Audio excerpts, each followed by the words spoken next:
Poutine-Erdogan. À quelques heures de la fin du cessez-le-feu, c'est une rencontre décisive qui se déroule en Russie, à Sotchi. Le président turc menace de reprendre son offensive contre les combattants kurdes après une trêve de 5 jours.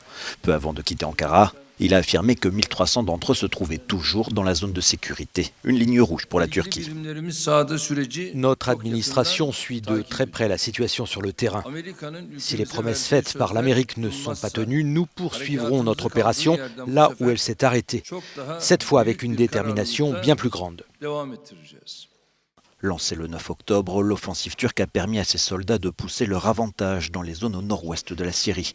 Mais l'objectif d'Ankara d'établir une zone de sécurité longue de 440 km a été contrecarré par l'arrivée des forces de Damas. Résultat, la zone de sécurité devrait donc s'étirer dans un premier temps sur 120 km de Tal Abyad à Ras Al Ain. La stratégie turque sous pression, d'autant que des hélicoptères russes ont pris position ce mardi sur la base aérienne de Tabqa, dans la province de Raqqa.